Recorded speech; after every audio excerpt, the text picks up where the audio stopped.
All rise for the pledge. I pledge allegiance to the flag of the United States of America and to the republic for which it stands, one nation, under God, indivisible, with liberty and justice for all. Clerk, please call the roll.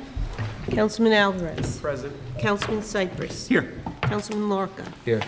Councilman O'Connor. Here. Supervisor Hay. Here. Notation of the exits in the front and the rear. Electronic device, please put it on vibrate. I make a motion to come out of the executive session. No action was taken. Second. All in favor? Aye. Aye. There's a proclamation tonight that I've given to John O'Connor recognizing the 2023 St. Patrick's Day Parade Grand Marshal as Patrick J. O'Malley. Want to say a quick few words, John? Yes, so actually, Mr. O'Malley's grandfather was the first Grand Marshal of the parade quite a few years ago. And it's with great pleasure that, we asked for this for the Putnam County Emerald Association, and looking forward to seeing the parade kick off in March. So that's it. Okay, thank you. Okay, I make a motion to go into the work session. Second. All in favor? Aye. Aye. First up is the discussion building department update. Michael, would you want to come up to the mic, please?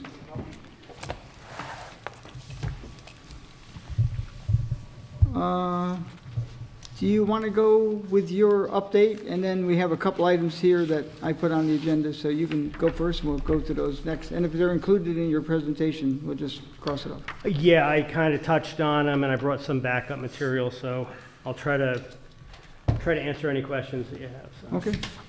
Thank you for the opportunity to speak this evening. At the request of the board, I'll provide a short summary of our efforts over the past year in the building department.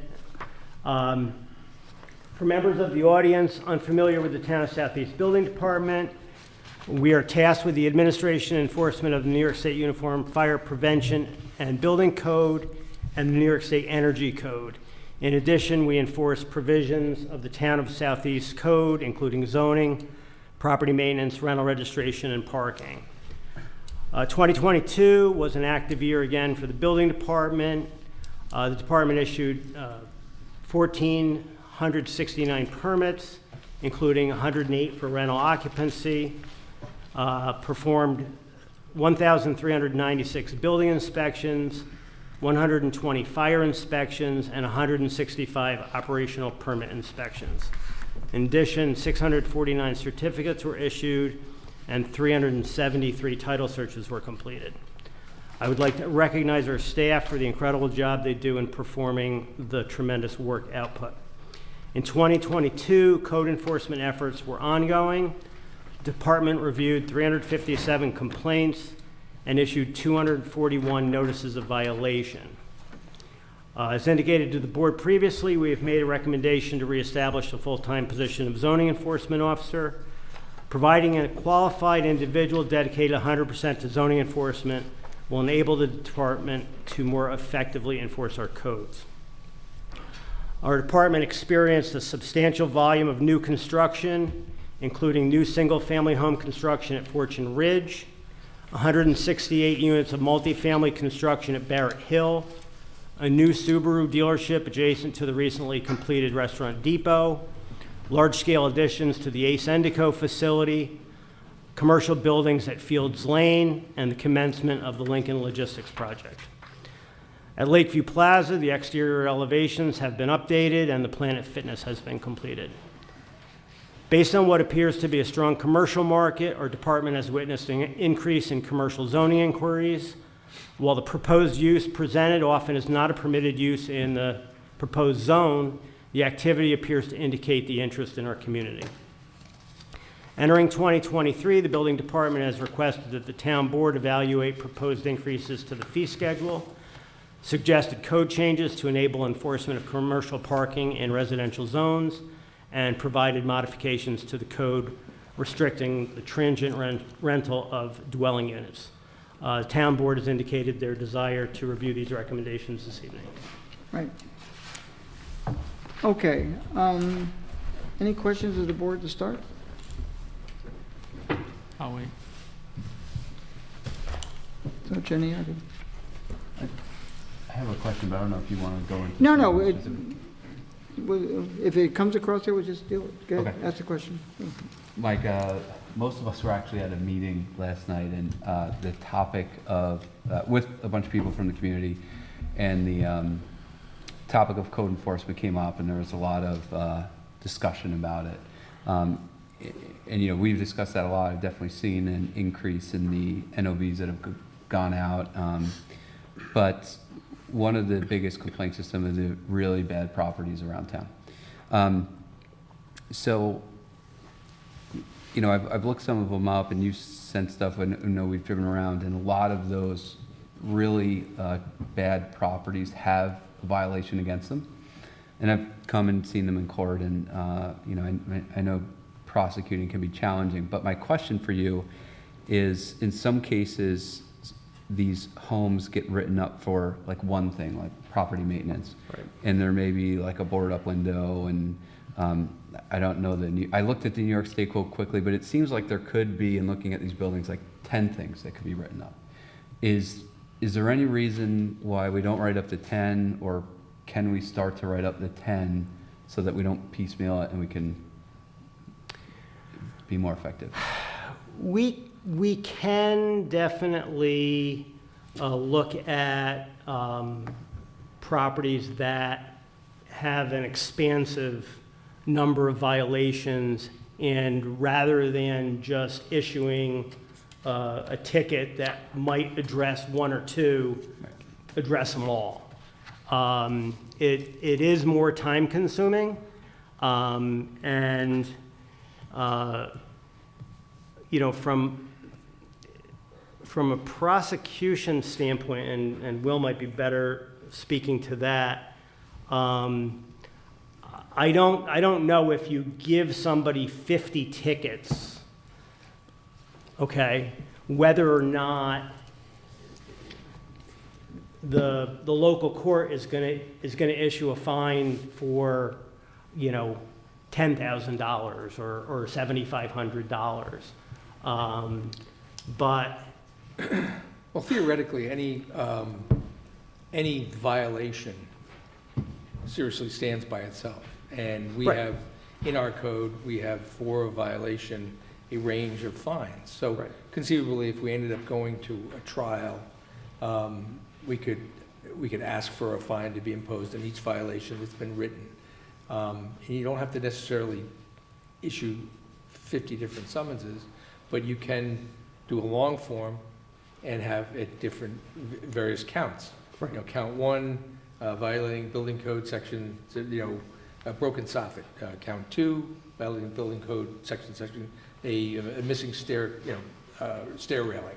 So you could do it that way, Right. so that you would have different counts and not writing, you know, 50 summonses. You could issue one summons with a long form information spelling out all of the numerous individual violations that may be. okay, I appreciate that. The you know, last year was kind of an interesting year in a lot of ways. As you know, we moved over to a new software program. We had a really busy year based on from a building standpoint, based on a lot of the projects that came online. I do think, you know, as I've pointed out again tonight, that we certainly would benefit if we had an individual that was capable and full-time to do that. But with respect to continued enhancement of the zoning code enforcement, by all means, 2023, we can certainly emphasize that. And if more specific violations is something that would, the board would find, you know, appealing, you know, I don't have any issue with that. You know, I'll just, not to beat this, but, you know, just seeing some of these, like, it may get written up for property maintenance, we come out, clean up the rubbish in the yard, but there's 7 other things, that gets cleared, and we lose sight of it. So I do think it'd be helpful, understand it's more work, so you may want to just start with the worst ones, and depending on the workload. And the other, just, you don't have to answer, but hopefully the audit that Z3 is doing will provide some insight on how we can help you and any efficiencies or that we Sure. can, Yep. or support. Yeah, I reached out to Gary recently, and I'm hoping for some feedback. I had asked him specifically if he could take a look at our rental registration code for any recommendations on enforcement there. But yeah, it's been certainly a challenge keeping up with it, but you know, we've got a good staff, and we'll continue hammering at it. Okay, thank you, that's helpful. Michael, these transient rentals that have really seemed to skyrocket in the past week, I mean, more so than ever before, do they have to apply for our rental registration?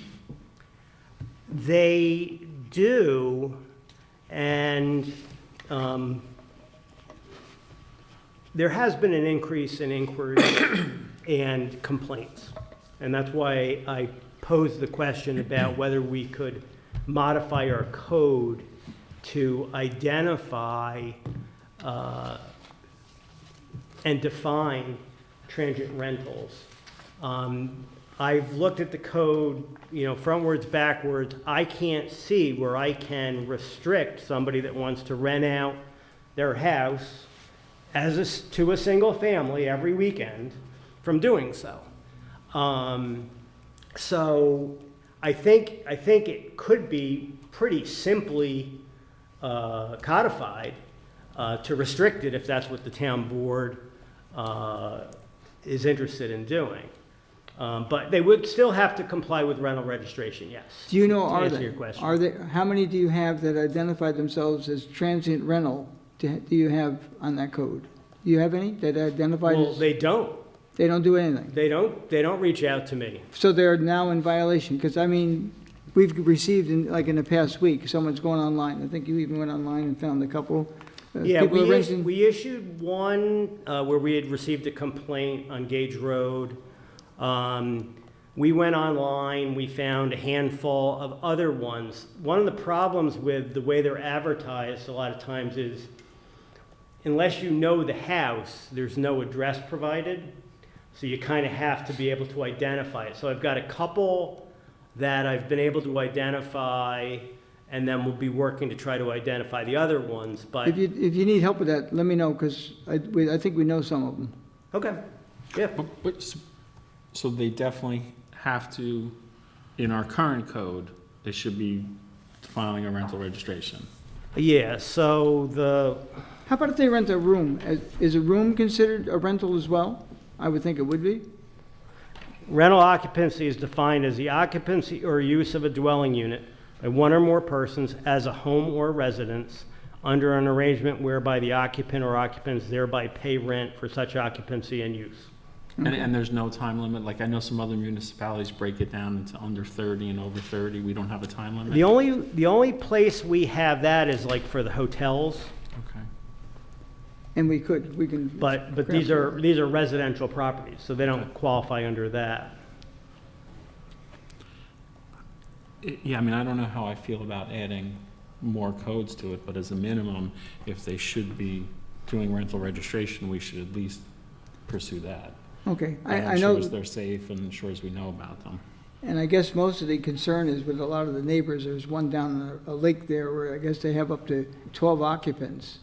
And, you know, as they expanded their septic system, I don't think there's many houses that were built in the town of Southeast that have 12 rooms or 12 rentals. And that's kind of where things get a little difficult with whether that's legal, because if it's got 12 occupants and they're not related, then they're not a family. But That's not under- necessarily true. Under the definition of the zoning code, it's 6 or more unrelated people, or 6 or more. But that's not what the Supreme Court has said. If they're Okay. living as a family unit, then they can be treated as a family unit. Okay. Meaning that there's only one kitchen, there's shared Right. bathrooms. Right. The, That's, again, it definitely becomes more difficult. It's difficult to enforce the way some people live or use their homes. Now, if you have people coming in that may present, well, we're only 4 of us renting the place, and then, it turns out to be 20 people. Now all of a sudden, you've got a problem on your hands. Within current rental registration, and let's say it's advertised at 12, as part of your check on that, is there any, what's allowed by Board of Health and that kind of stuff? We would identify how many bedrooms they have and how large the bedrooms are for the purposes of determining how many occupants can safely inhabit the dwelling. So in the one complaint we have now, theoretically, you could decide if 12 is too high or not. Definitely, yeah. Okay. okay. So for So- now, I think we should at least work within our current Yeah. rental registration and then see if the problem gets any worse, if we need to do anything else. Well, I'm quite sure it's going to get worse because in the past 2 weeks, it's really risen to the top. I mean, I've heard of a few, but all of a sudden they're rising up fast. So send us the pictures. They're out there renting. What'd you find one for $80 a night? 70 for one bedroom within a house on Joe's Hill. And then I saw one they were renting for $1,080 a night. That's Yeah, on we saw Milltown that. Road. Milltown Road. Yeah. 18 people or something like that. Well, that building is a ridiculous building. Yeah, I've been in it. I've been Who- through it. Who would pay Bizarre. $1,000 a night to go there? I don't know. Anyway, the $70 a room scares me. Yes. Yeah, that's kind of indicating kind of definitely not a family unit. Yeah. Okay, so I know Z3 has been working with you, and you forwarded us some of his fees, the fee schedule. Right. And it went from one extreme, I think, to another. So I'm going to ask that you sit with myself, Z3, Eric, I know you helped get Z3 here.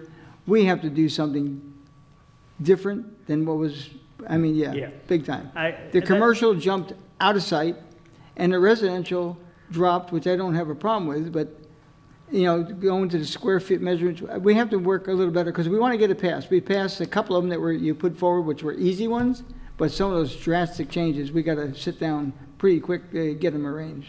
Some of the elements of what he recommended, I think, have some validity. So where people start a project without permits and approvals, we really didn't have a means within our fee schedule of finding them. I mean, we had a small fee for a stop work order. I think it was $250. So he's elevated that up quite a bit. He's putting in fees for work started, or larger fees for work started without permits. Currently, I think we charge $150. I mean, he's up quite a bit higher than that. When you say fees, are you talking about fines, or are you talking about? No fees. It's a fee. To- It's to in the pull- fee pull a schedule. permit- To pull a permit. To pull a permit? Yeah. You're talking about a stop work order, though. That's If different. that's is that a violation of a stop work order? No. There's a stop work order fee in the fee schedule. So if you issue a stop work order, they have to pay you a fee? I We guess have the right to to collect. start the We've had the right to collect. It's a fee. It's on the fee schedule. Okay, well, So would that be that they get the stop work order, then to resolve it, they have to pay that fee to before lift they- the stop work order. I don't know. Generally, if they violate the stop work order, then they should be coming before the court unless they are, okay, I think I understand what you're saying. And then, some of the other fees that he had recommended increasing were affiliated with our fire inspections and operating permit inspections, which I don't think had been addressed in quite some time.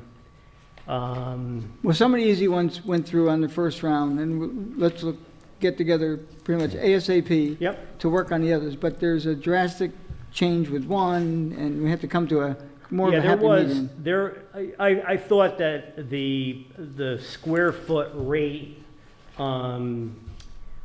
certainly amounted to a very large scale increase, which I think you'd get a lot of pushback from and potentially lawsuits from.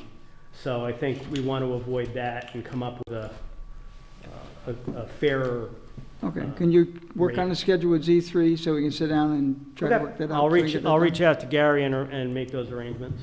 Okay.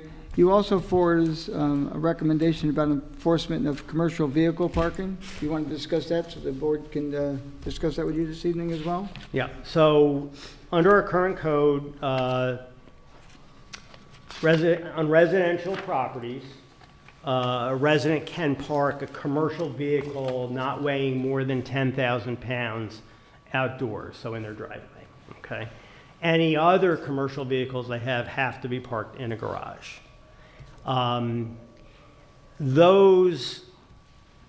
That code only applies between the hours of 11 p.m. and 6 a.m., 7 days a week.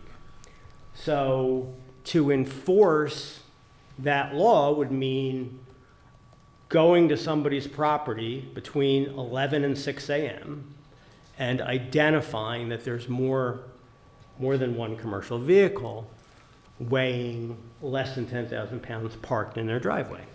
So that is clearly not a effective way to enforce a law, because number one, we don't have people working those hours. Number two, you'd have to go on their property essentially in the middle of the night, identify yourself. So I don't think it's effective the way it's written. And I asked if we could take the time limitation off. If somebody's got multiple commercial vehicles parked on their property, regularly, we've gotten complaints about specific properties. We'd be able to go there, develop evidence that they do this on a regular basis, and be able to enforce that code. Now, we've all had an opportunity to see that recommendation. I'm just going to suggest Michael formalize it and put it on our next meeting to put it out, and if it's changed to the code, we'll have to have a public hearing on it. Agreed. Agreed? Yeah, agreed. And Michael, the only suggestion I made on that, you had town, county, and I added the word state road as well? Correct, Good? yeah. Okay, so you want to formalize that again? Sure, Add the final wording, how you want to see it, and we'll discuss it and have a public hearing on it? will do. Can I just ask one Yes. clarifying? So what you're proposing is you can never have more than one, and they all have to be under 10,000? So parked outside. Right, yeah, parked outside. If they have more than one, or one that weighs more than 10,000, we would be able to enforce that code there would be no restriction on the time of day. Right, yeah, that's what I And I said. think the other thing I added to that was if there was a valid building permit where you could anticipate that there might be several commercial vehicles, we're not going to write tickets to people because they've got people working on their house. So, And how do you verify the 10,000 pounds? registration, How do you see the registration? you have to go on the property and, Would it be on the registration sticker? yeah, It would say, gross, you know, GWV. gross vehicle weight, yeah. Oh, it's on- Any vehicle over a certain weight, if it's the heavy vehicles we're talking, it has a HUD sticker in addition for heavy vehicle emissions. So you can see that right on the front bumper. Okay. So, I mean, there may be some pushback, because I imagine there's some contractors in the community that park more than one commercial vehicle on their property that we're not picking up, but Just drive right down Milltown Road. Third house on the left. but I guess when the pushback happens, It'll start with me and probably move on to you. Okay, I think you hit all the points that were on it. I added a couple extra, which is good. Any other questions of the board? Not at this time. Thanks for coming, man. Thank you, Michael. Thank you, Michael. Have a good evening. Thank you. Okay, second item for discussion, assessor department update, please.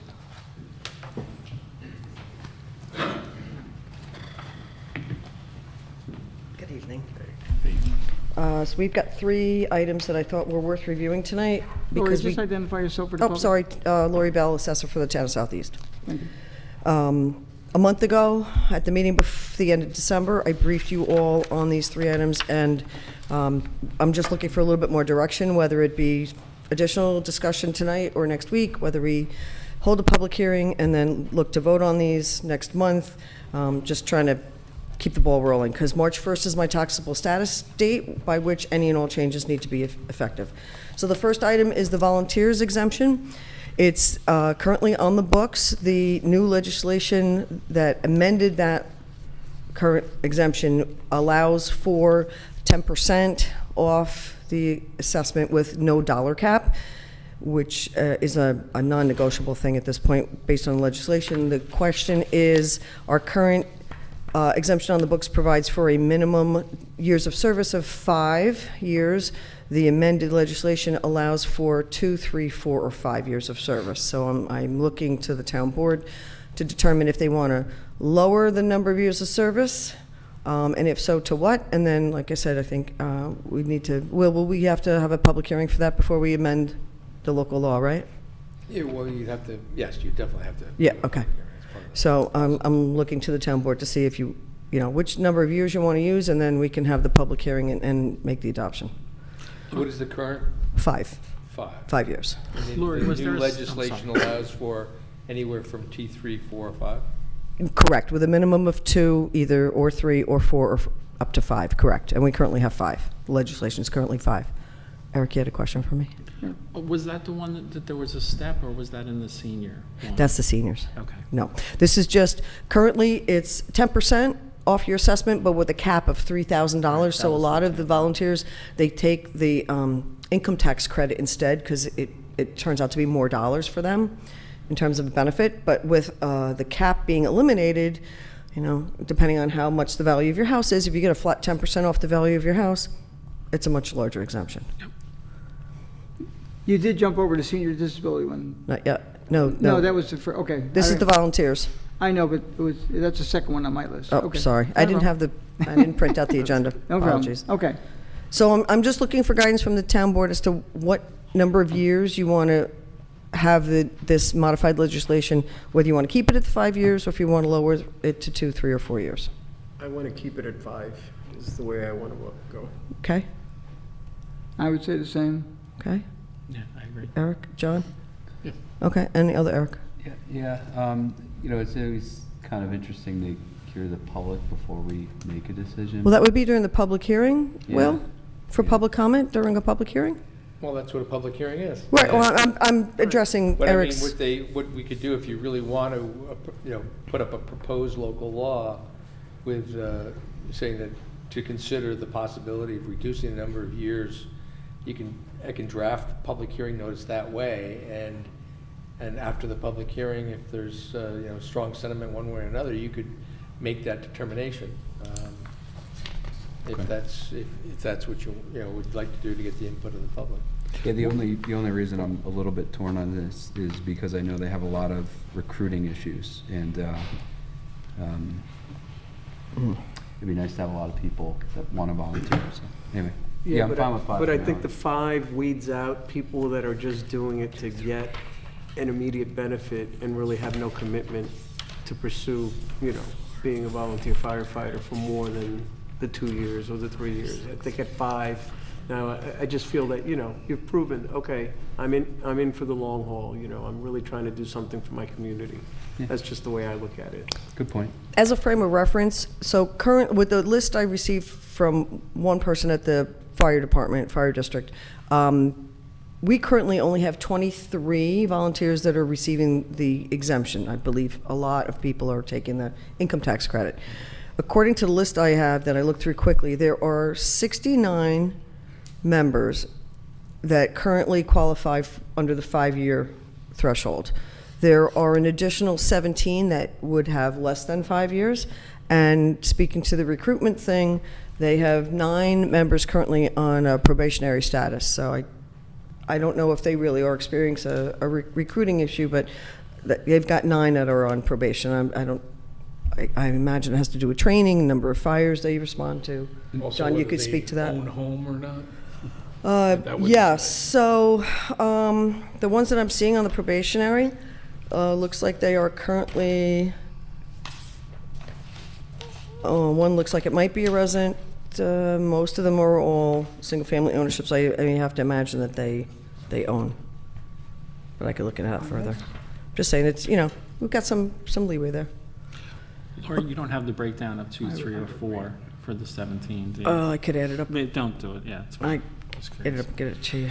Will, if we public hearing at 5 days and then we get a lot of feedback and decide to change it to whatever, 3, would you have to public hearing it again, or we could just make that adjustment? What I was suggesting is that we propose a local law to consider the amendment of that section of the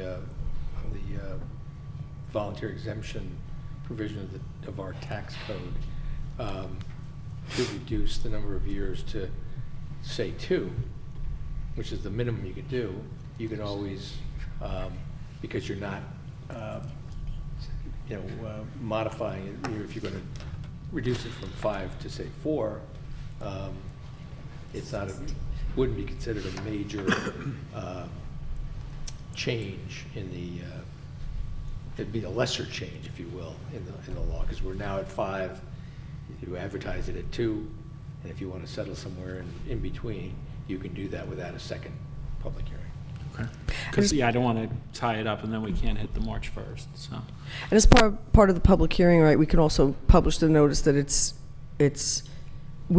all the towns have 3 years in order to implement this before this existing exemption criteria will sunset. So we're all trying to get ahead of it and get it on the books now. So with that public hearing, would that also address the fact that the $3,000 assessment value cap would no longer be in effect under the amended legislation as proposed? I'm not quite sure what you mean. Okay, so there's 2 facets to the amended legislation. One is that it's now a 10% cap, at 10% off the assessment with no dollar cap, whereas currently it's a $3,000 maximum. In addition to whether or not with the option of lowering the number of years of service, so it's a 2-point change. I just So wanted then the cap would be thrown out there's no more cap. so there'd be a 10% without a dollar value. Correct. Some of the assessments around here, that'd be pretty expensive. Right. Lori, my question to you then is based on that, putting aside 5 years, 2 years, 3 years, right? Now, for argument's sake, like you were saying, before, with the cap before, it was more beneficial for people to take it on their taxes. Now, in theory, that's going to change, I'm sure, a majority of the folks that will, take it off their taxes versus will the numbers really change? I mean, we still have 69 people, or all of a sudden will 69 and making it up become 150? No, I mean, I'm going off the member list, so I've got 69 members that currently qualify for 5 years or more service. Only 23 of them currently have the exemption. So we have So you're going to assume that, right, 23 It could be is 2 to gonna 3 times jump to more. 69. Right, just exactly. to keep it simple. Exactly. Thank you. Exactly. And I did some quick math, and I can't remember exactly my calculation that one, but even in the worst case scenario, it would only shift the burden, I think, under $10 to other residents, so. Sure. The next one is the one I'm concerned about, but yeah, this one is not a big impact on. Okay, so we can put this down for a public hearing then for the first February meeting? I don't think so, because the first meeting is on February 2nd, and the time won't allow it, because we missed the deadline for this one. You have to put it in a week, 10 days before. And when is the second? February 16th.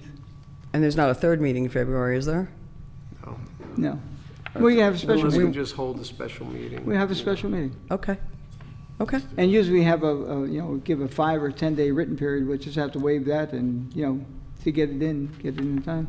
So the public hearing will be at the second meeting, and then we'll have a special meeting just to vote. Yes. just to pass it. Actually, well, yeah, you have to give it a little time that we listen to what the people say in the public hearing. Yep. So about a week later, we'll set a meeting to, after the public comment, see if we have to adjust it. So I'm sorry, what was the date for the second meeting? February 16th. Okay. And will tonight, no, not tonight, but could you get that prepared for us for the meetings for the 16th? But we have to put it in 10 days before, so.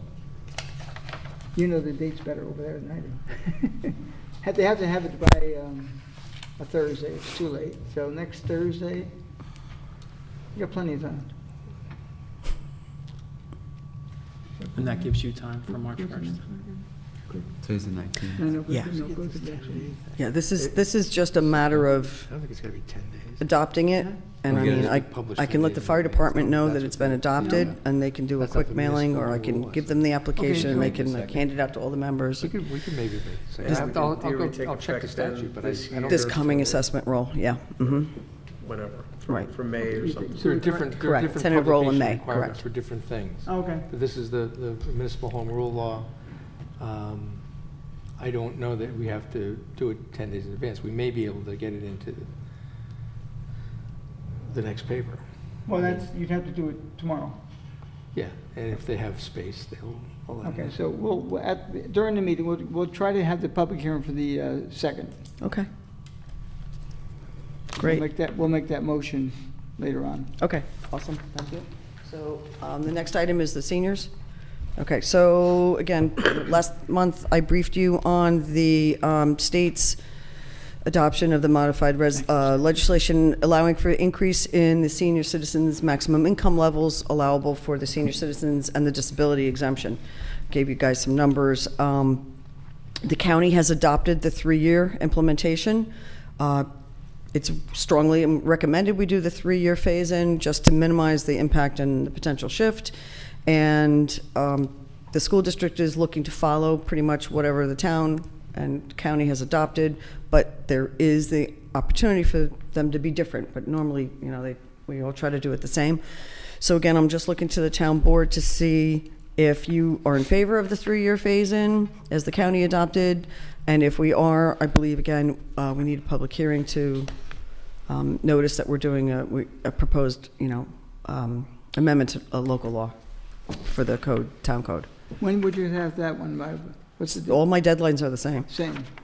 Lori, when you spoke in December, I thought you said that the county and no other municipalities were going to get this one in for March 1st. No, Did that change, or- was the volunteers. We didn't think the county was going to get on board in time, or the other towns for the Oh, for the volunteer exemption. volunteers, But the senior was always. okay. Senior was passed back in December by the county. The volunteer exemption actually is on the county's rules agenda for tonight, so I'll know whether or not they pass that tonight. Okay. So the question on the senior one is 3-year phase-in or what?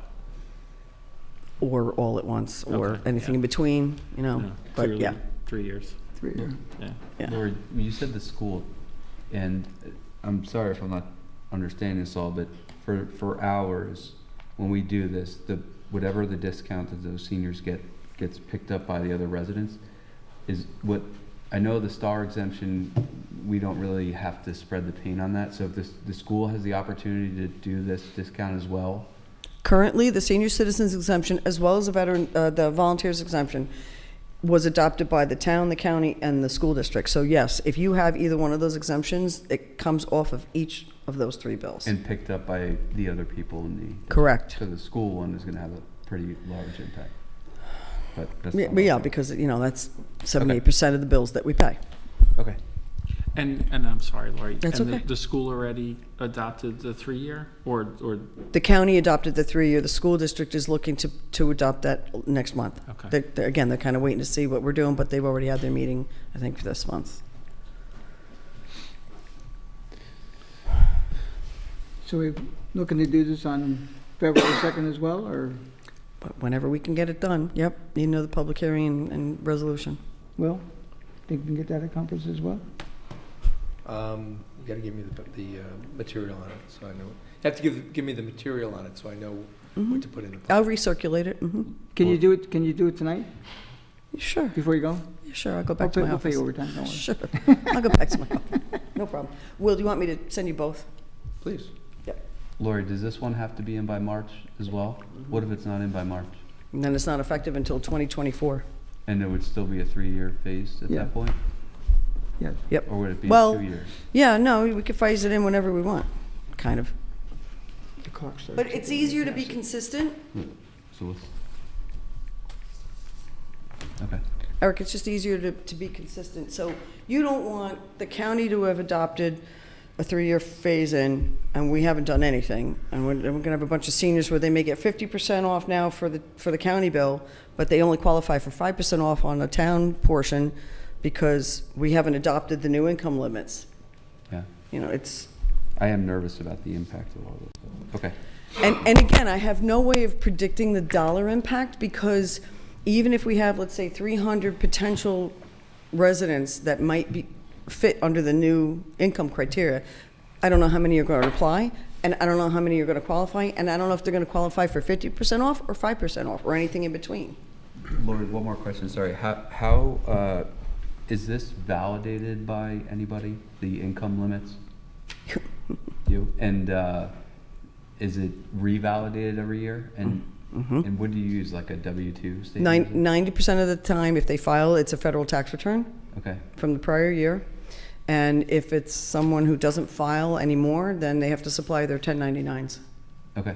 Yep, and that's all on file. I was gonna ask, this is not similar to STAR, that where it's kind of like automatic, once you apply No, once, no. it just keeps going. Seniors have to- This one, you have to, Seniors have to reapply every year, so pretty much every other exemption has to be reapplied for every year, including the volunteers, the agricultural, the not-for-profits. The only one that's quote-unquote automatic, because the state took it over, is the enhanced STAR and the basic STAR. That's it. Okay. Now, the reason I'm asking for that tonight, we'll would have to have an opportunity to look at it quick to get it in for tomorrow, so you can forward me that information. Yeah, I'll go back to my office. Okay. Yep, as soon as the meeting's over. Appreciate it. Yep. Okay. And the last item then, were there any more questions on the seniors? No, okay. Yep. Was the ortho images, the aerials. Back in December, I had discussed a comparison between a company that has submitted a bid, for lack of a better description, contract proposal whereby they would fly the town twice a year with leaves off, which would enable various departments throughout the town, and at some point in the future, if the county adopts it, county services, to be able to better inventory certain parcels, especially that are otherwise not accessible. Michael Levine referred earlier to, the need to go on somebody's property, and unless you have their permission, you're not supposed to be on it, you're supposed to view from the street, all that kind of stuff. We've got a lot of private driveways, a lot of large parcels where houses are way back, maybe in the middle of the 20 acres. And currently, all we have to work from is the state's aerials, which we get every 4 to 5 years, in combination with Google Maps, Google Earth, Bing, all of that kind of stuff. But those are, I call them third-party sources, and I think if we had to go to court, I don't know if they would be considered valid, for lack of a better word. So this company is one of two that's currently offering this type of a thing. The difference between this company and other company is that this company does 2 flies of the town per year, and you can do a 1-year contract with them. The other company requires a 3-year contract, and they only guarantee that they will fly the town once in those 3 years. So I would like to get the town board's approval and permission to sign up with this company and get the ball rolling. I had asked you last time, Lori, about leaving the website with the state provider and just using this tool internally. And that's what I'd like to see us do. If Yeah, you're comfortable so with that. we could definitely do that, because this company, you would basically be logging on to their website and then looking at your town, right, if you have a contract with them. Right, and that So- would save us $1,500, if Yeah. I recall, so. Correct. I'd be in favor I was of gonna say, that. that's like the hybrid version, and I liked it. Yeah, and that's fine, we Yeah. can totally do that, because we get the state's aerials whenever they refly. I'm in favor of it. Okay. Well, we'll have to put a form over it. Can we just make a motion on that during the meeting, Will? on that, to do that, or should we wait and put a resolution forward? Do a motion to approve it? What exactly is it you're trying to? You're trying At the end of the meeting, we can just to, yeah, waive the Make a rules motion. and make the motion? Or we could, just or wait you could until put the it on next- for the next agenda? Is meeting that with a big deal? resolution, yeah. Okay. If Next- it's you looking could- like everybody's leaning towards it, then. okay, so for the February 16th meeting, just, Yeah, no, wait, second. we're gonna have it ready for the 3rd. February Yeah. 2nd. We don't need, I don't think we, Second. I don't know that we need a public hearing for this. This is a No, software. Yeah, no. just fine. Okay, so don't. we could put it on for the 2nd then, Okay. right? Okay. Well, it's just signing the contract to get new software. Okay, And you've done, the research to determine that it's the Fi- best and lowest cost? Yeah, the day after our meeting on the 23rd of December, I What's the total cost? Sorry? What's the total cost? It was like $5,000 for the town not having the public-facing site, which would be another $1,500. Okay, no, it's within our procurement limits. Right, you had asked for a comparison, and I recirculated the comparison that I had done previously for, when we were trying to do it as a county, between this company, the other company, and what the state offers. just send me an email, formal request tomorrow, and I'll put it on next agenda. I love your emails. Okay, Reminders. okay, no problem, and then I'll see you at the end Don't of... fly it over my house, though. They're flying over everybody's house. It's just a matter of whether or not we have to pay to see it. All right, and I'll be back up if you have questions about the last item on the agenda. Thank you. Okay. Thank you. Thank you. Okay, number 3 is discussion on special districts, water and wastewater fees being charged to non-users. You've probably never heard of this here. I've been hearing about it for a while, so let me forward this down this way. And 1, 2, 3, going that way.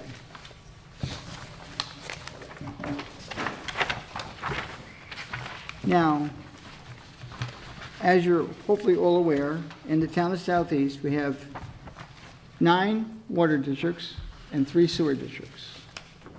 And way back when the first one, Brewster Heights was one of the first ones, I gave you aerials. It's marked, the first page is marked A, and the second page is marked B. And I took Brewster Heights because that's unique, in the sense that in A, Brewster Heights Water District, and when you look at the sewer district, they're not the same.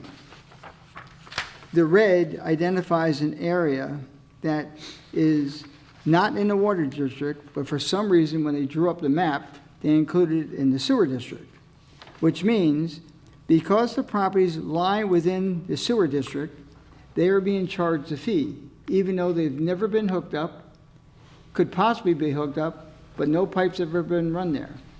And I had someone we all know came to see me. He had a complaint from a person that just became a senior and, couldn't understand why they were paying a fee for a service they don't have.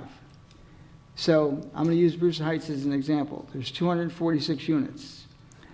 Where you see the red in the water district, they're not in that district. But if you go to B, they're in the sewer district. And by being in the sewer district, they're being charged $31.95 a quarter. And they can't use the service and probably never will use the service. And the quarterly amount totals up to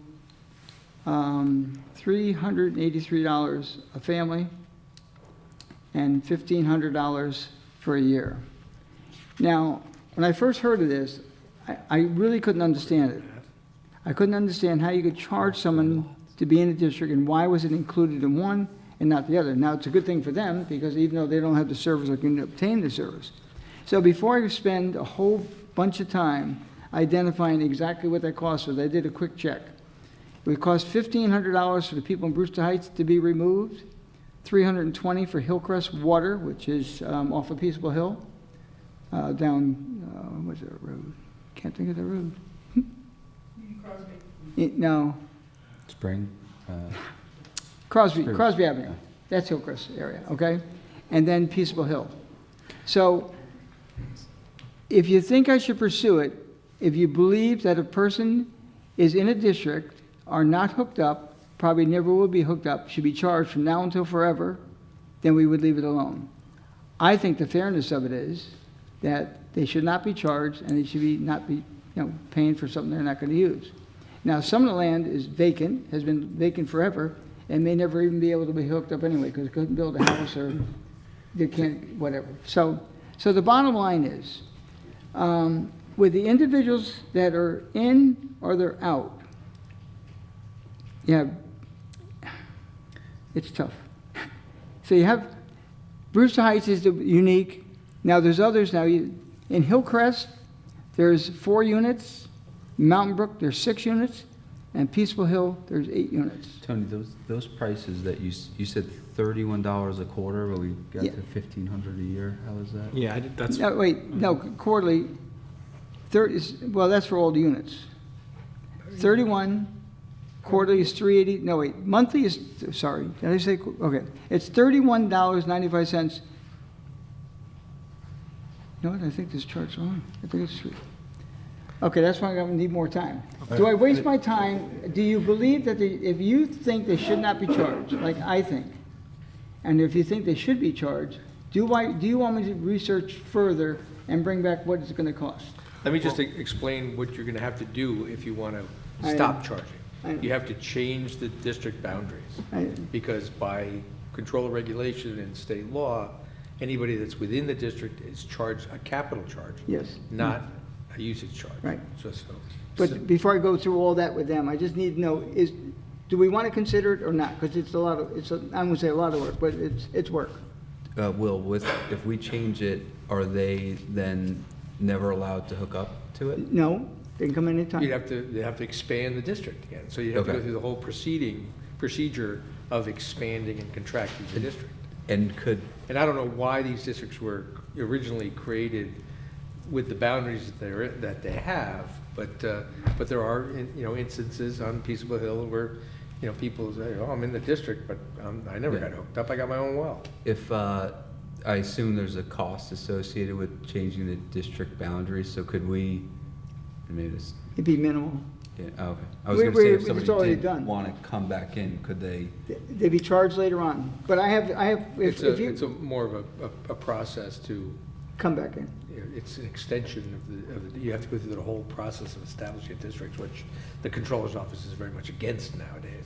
Yeah, I guess if that was gonna happen, I would just think they would pay X amount of dollars to get back in, if that was even possible, and then, Or you Okay, can do what we've done in other situations where somebody had a failed septic system and he wanted to connect Right. to the Blackberry. to the Blackberry sewer plant, and those costs were all borne by him. Okay. But we had to. I don't think we expanded the district. I think he has a contract where he's. Did we expand the district there? I don't have think it on, we did. I don't have it on the map, but he is listed in the district, so it could be. Now, one of the other ones was Sycamore Road, next to Blackberry. Yep. The first 5 houses on the right-hand side. when you- They got lumped into Yeah, by Blackberry. because- court order. By court order, exactly Okay. right. And- They actually petitioned to expand the Blackberry district to include their lots. And this is ancient history, but I was here. And it created a civil war where the people that were in the Blackberry district didn't want the Sycamore Roads people's waste, and because it wasn't good enough for them. And so the town board voted it down, and they sued. And Judge Hickman, in his, God rest his soul, in his wisdom, entered an order which was not appealed, that forced the expansion of the district, and now they're part of the Blackberry district. and they never connected to it? No, They did. Oh, they did? Yeah, Okay. they Well, 'cause they they had to. failed septic systems. They had, Well- it was back in the, it was an offshoot of a very dark time in this county's history where people in the health department were handing out permits for property that should never have been perked. Well, I'm in favor of it, to exploring it more. Okay. Yes? Absolutely. Okay. Yes. Well, I think the people that brought it to my attention, it actually started in 2019 and finally got to the point now where will make us serious. Okay, I'll start Just split. one quick question. Yes. I mean, being a special district, so anything we're not charging them is borne by the rest of the district, though, so their cost will go up. Well, not, Their capital charge would go up. Yeah. But It's- but it it's would minimal. be, it's such a large group of people, but it would require the changing of the boundaries.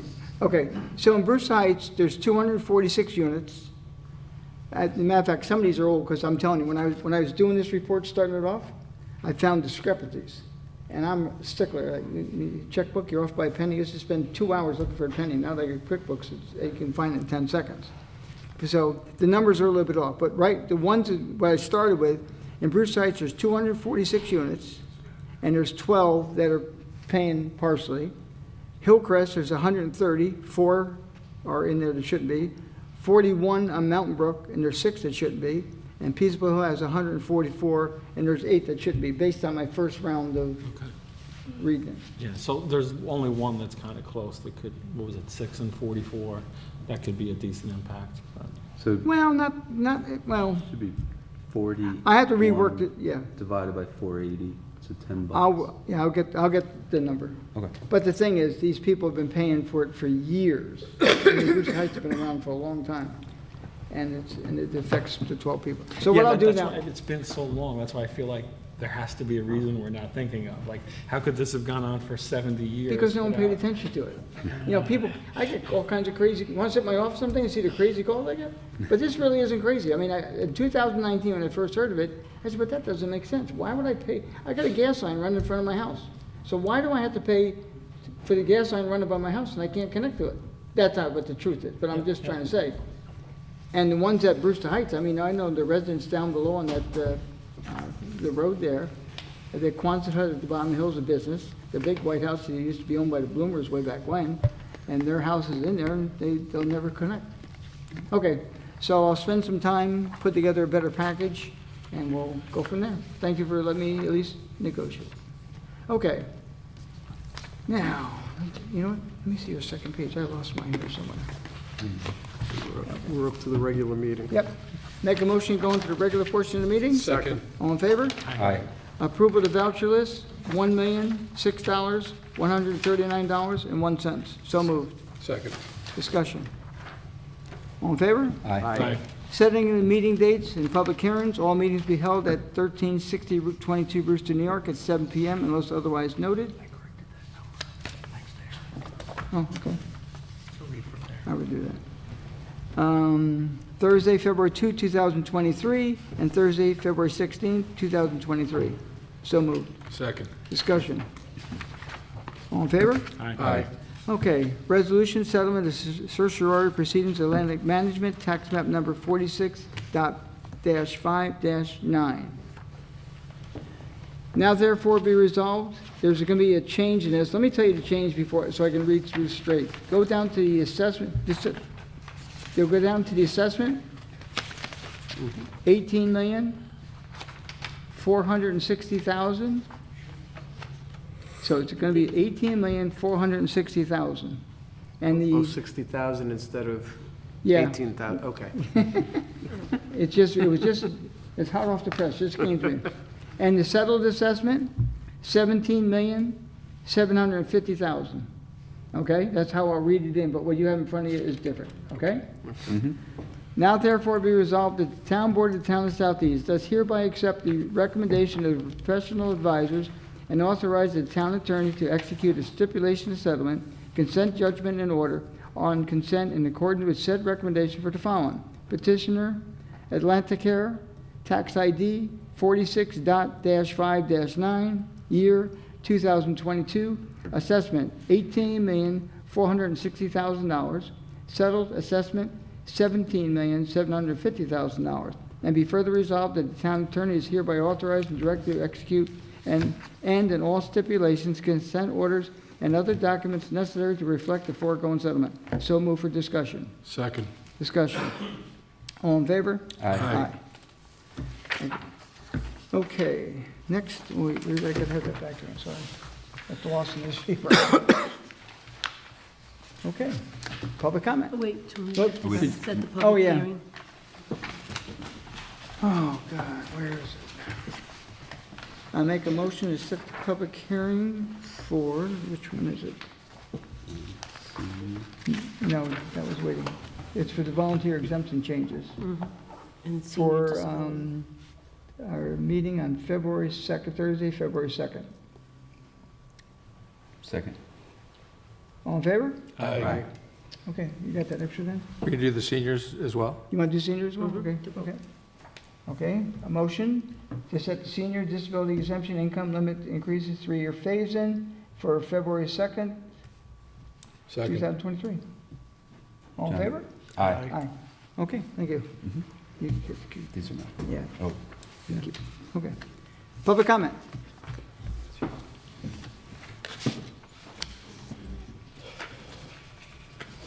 Haven't seen you in a while.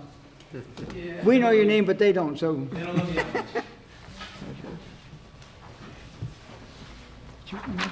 Evening, all. Scott Seaman, Town of Southeast. First, I'd like to thank the rec department. It seems that they're really putting out a lot more information and availability for our kids. I saw dance programs, ice skating, science stuff. And they're tying it directly to days off from school and school breaks, so I appreciate what they've done for the citizens of our town. and we're getting MyRec soon, so people will be able to register online. And pay with a credit card? Pay with a credit card. Oh, too bad my kids are too old. I'll make them use their credit cards now. Have more. Oh, you first. I also sit on the School Facilities Task Force. I just wanted to put some information out. The district is considering bonds for some school improvements. There is a vote next week on the Tuesday at the meeting when they're going to talk about with the options that are available. And we want to put out there some dates coming out for public forums, January 31st, February 14th, and March 20th. And I would ask, with the board's interest, if there would be any interest in the district was to come and make a mini presentation. I know your meetings are very timely, and I'm sure they could fit within your guidelines. If possible, I could have somebody from the district, Mr. Carlson, contact you to see if there is interest on your behalf on having a mini presentation that we can try to reach as many people as possible. I have no problem with him reaching out. I would give him the feedback that the last presentation he gave was a little lengthy.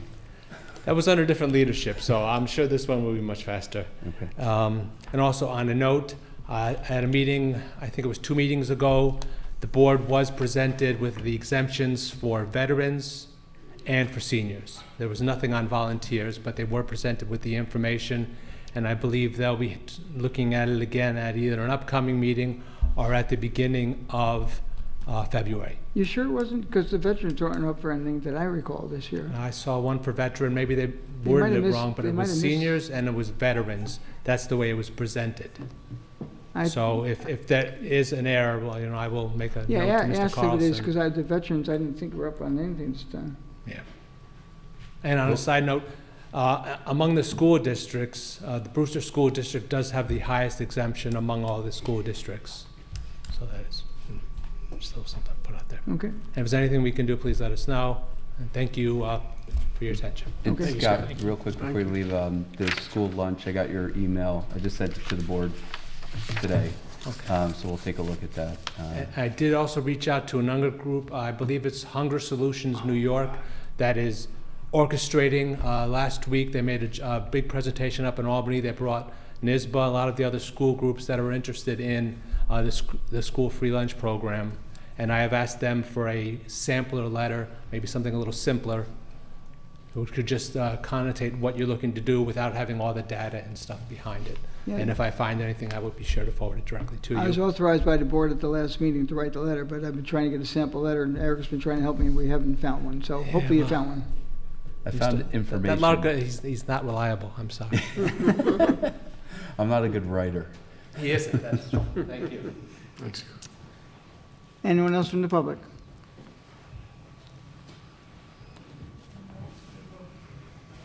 Okay, come on up.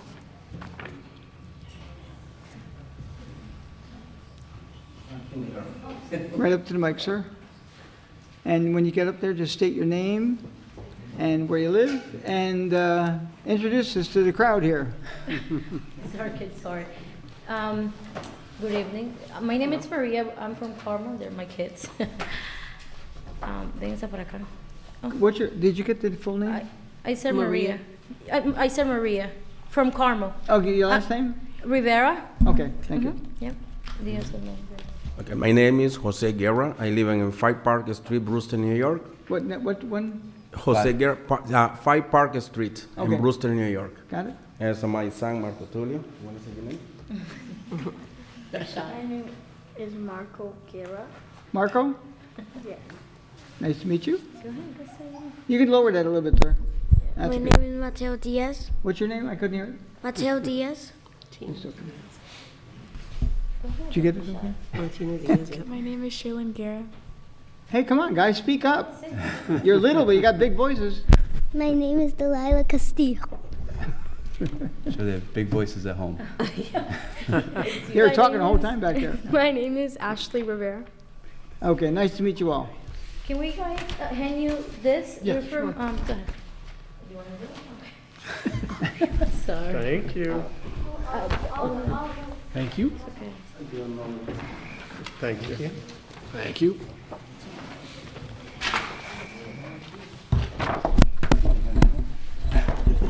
We can share. Yeah. Right here? Yep. Oh, he's Thank giving you.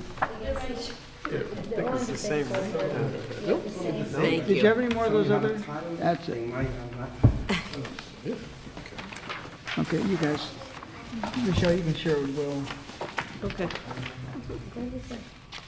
Oh, no. No. Where did So as you guys saw the folder, we're from the Brewster Soccer League. I usually help out with the activities for the kids on Sunday. This is for the soccer on the field down the, I get confused, that street right there, down The Brewster. Lexus Field. Yeah, I get so confused with that. So, and he was telling me that this year we're not gonna have the field anymore. So I was a little upset. We went to the town of Brewster yesterday. We thought it had to be there, but they sent us here. And we were trying to see, you know, what we can do to have the field back. And I know he said the main complaint was leaving garbage and having drunk people. But, you know, it's open to the public. Everyone's welcome to come. And we have, even though, you know, I have called when we see people are drinking in the field, but we get no response from the cops. So I spoke to the mayor last night, and he said that he can help out on that side when they get the calls from us. Okay, I'm going to have to request to go into an executive session to share some information with the board before we continue. Okay.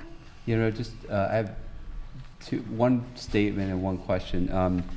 I did receive some complaints about this, and one of the complaints was, we do have a lack of field supposedly in town, and T-ball winds up using that field sometimes, T-ball. Okay. And the field, you know, when you have a tournament on it like all day like that, the field is just, there's no grass left anymore. And it, so I did get a complaint about that. And then my other question to you is going to be, we leased a park to the village, and I believe it has a Not big, that one. what's that? Not, what they're talking, the Wells. lecture zone. Yeah, I'm talking about Wells though. Okay. And I wasn't sure if you'd approached the village about using Wells, because they have a pretty large, probably soccer-sized field there. We have not. Yeah, and I also believe they have bathrooms and stuff there, and I Okay. don't think any of the teams utilize that field. So anyway, we'll see what Tony has to say, but that may be another option. Okay. Okay, I'll make a motion to go into executive session to discuss possible litigation. Also, take us maybe no more than 10 minutes. What, should we, Yeah, we will go, we'll go inside, be easier. do you want, could we finish the meeting and then do that? No, they're gonna be here, we have to address their Oh, comments. are you looking for an answer tonight? Yeah, we can wait. I just didn't know if anyone else from the public. And again, I'm not going to say we're going to make that decision. Right. I have to make them aware of some information that they may or may not be aware of. Okay, Okay? yeah. Okay? Sounds Was it good. seconded? No. Okay, what? I want to go into I'm not executive. opposed either way, I'm just not really sure what we should do. I feel the same way, like, should we just really? I know No, someone in because the, I know someone in the public wants to speak on another topic, so maybe we could just finish him and then go into executive Okay. session? Yep, whatever. Okay. I'll support. Okay, whatever. we'll finish, just, you can want to sit back, we'll Yep, come that's back. fine. And Thank to get you. anyone else who wants to make a comment in case they want to leave and wait till us to get done. Okay.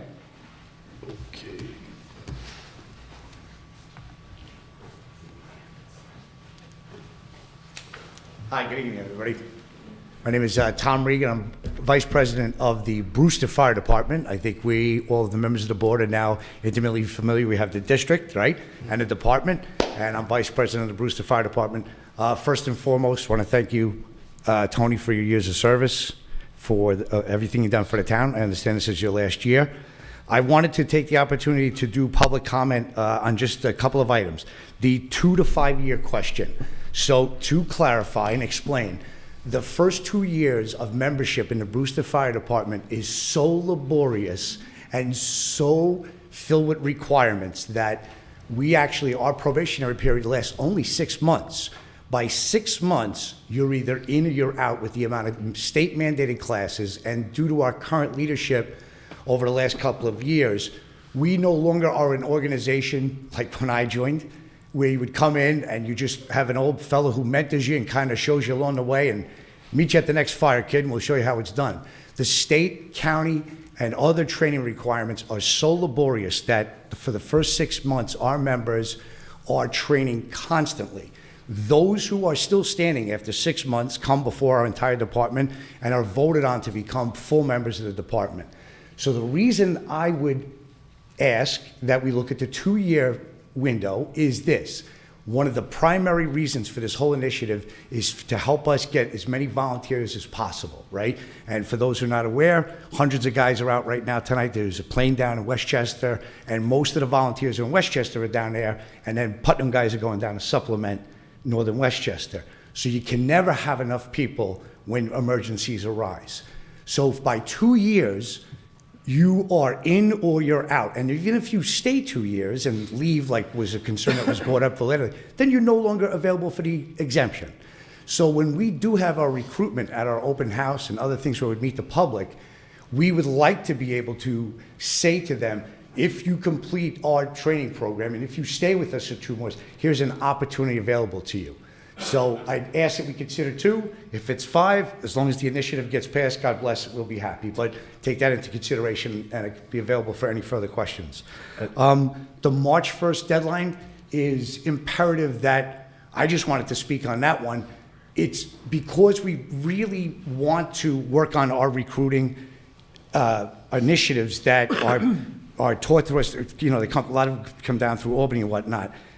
The idea that if we don't make the March 1st deadline, that any benefits wouldn't arrive till 2025 really robs us almost 2 years of recruitment opportunity, right? So if I had just met you tonight and I'm trying to convince you to devote all of your spare time to this training, coming out in the middle of the night, working on emergencies, and 2 years from now, perhaps you might get that, slight benefit. It's really, it's far-reaching. It's almost out of the discussion.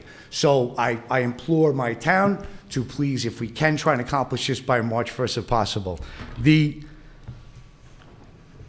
amount of members or the concern that would be amongst in front of the town, and I'm not familiar with the senior and the veterans exemptions, but that does sound like very complicated issues you guys are dealing with.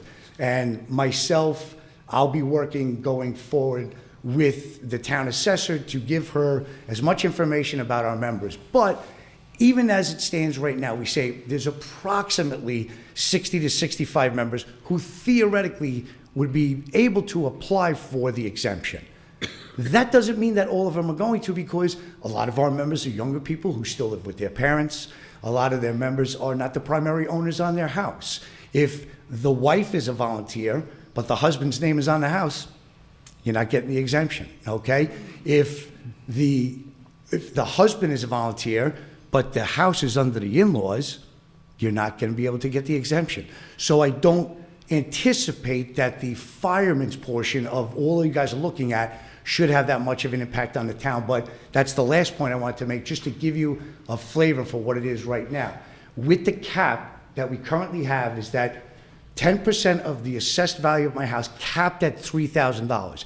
That translates currently into a $17 savings per year for me on my house, which I consider to be a very average house within the town of Southeast. $17 divided by 17,000 hours that we put in all during the course of the year. So that is what we have right now. We're saving about $17 per year on my town and county, that's town and county taxes with the $3,000 cap. And with the removal of that cap, I believe that my town and county relief would be in the area of $200. And for me, as just doing the math on my place to see how this all shakes out. So thank you for your time. Thank you for listening. I appreciate any effort we could do to get this approved and active by March 1st. I understand you're up against other items that you have to wrestle with, but I do submit to you that the Brewster Fire Department, the volunteers, the EMS, the fire workers, would be a small portion of what you have to deal with balancing the budget and giving exemptions when they do. Sir? Yeah, Mr. Regan, I have two questions. Identify yourself, please. Sir. You know that. I think you clarified one, so people can't just sign up and there's a ton of work they have to do to be considered a volunteer. We've intensified our background check situation just logically over the last couple of years, where we're running serious background checks and checking references on people to say, is this, if we're going to invest time and effort, because the guys who do the training, the captains of training, the chiefs, they're volunteering their time to show this person all that they know. So you want to make sure before you even consider somebody as a probationary member, is this somebody who's going to be worth your time and effort? And then for 6 months, there's a continual training rotation that they must meet and get to the next level, so that then by the time it comes up at 6 months, we have monthly meetings. Everybody in that department knows that person because he or she has been around here constantly during the first 6 months. After 2 years, they've put a heck of a lot of time in. And the second question I have is, I don't want this to come out there. Are there members that if they meet all those qualifications and then they stop participating or volunteering at some point, can they stay on as volunteer? No, as a matter of fact, that's part of my job as vice president. We do that annually. Is we review our membership participation for the last year, right? So we have requirements, what we call points, 175 points. It's a combination of meetings, training, calls, being on duty crew, which means you're available to go out in the middle of the night. We take rotations on that. We all do that at least one night a week. Some guys, women and men, do it 2 nights a week, EMS and fire. So no, after we evaluate our people constantly, once a year, and then we also do a 2-year look back, because we've had situations like we've all had to deal with for the last 2 years, some unique circumstances, right, where there were some people who, say, weren't doing their fair share, but there might have been perfectly good reasons, family members and so forth. But so yeah, regardless of length of service, you must continue to contribute to the department. I'm a 15-year member now myself. I have to make my requirements like everybody else does. Okay, so no one can take advantage of it. And then, no. Thank you guys. You've been to my house a few times. Thank you for your service, and thank you for the insight and additional information. And It's yes, really and any other helpful questions, yeah, in please trying feel to free to make a reach out to me. decision. Thank you. Thank you, folks. Thank you for your comments to me, directed at me, Oh, thank you. absolutely. And thank you for explaining it more elaborated to the board. Best of luck, Tony. Thank you. You could ignore the email I sent you now, because I answered all my questions. Thank you. Board, do you want to do us to leave or ask, or it's almost even? I just had one. I'm confused Yeah, no. as to why they're coming back, that's all. Who? The group for soccer. Well, they don't have to come back, but. They're we're- expecting a decision, but that's what I'm But we don't concerned decide. about. That's what There's I'm nothing else concerned to about. vote We on, may, so. based on our executive session, So, we may not come to a decision. they- But we're not gonna come to a decision one way or the other. We might, though. Well, no, we're not, we'll come to a decision because, We need an executive session. I have to. I bring it- understand that. So I think what we're thinking Let 'em is, go? if they have completed their presentation, we'll say, Go. check back with us and we'll, There's no soccer for a few months. Okay. Just one thing, Mr. Seaman, did you have a question about the veterans exemption now that Lori's back? No, I just have to clarify, because we got a veteran exemption paper and a senior with the changes. Okay, Nothing saying volunteer. okay, got it. I don't know if that's our presentation was wrong, or we had the wrong documents, or there's actually 3 exemptions floating around. Yeah. Okay. I'll just check with the notes he said that. Some of the finance committee also, I saw it, I did not see anything wrong. I don't know. Okay, thank you. Okay, I guess we're going to make a motion to go in executive session. No action will be taken this evening, and make a motion to go into executive Second. session, close meeting, but nothing will take place this evening. We'll come back another time with it. Second. All in favor? Aye. Aye. Thank you all for coming.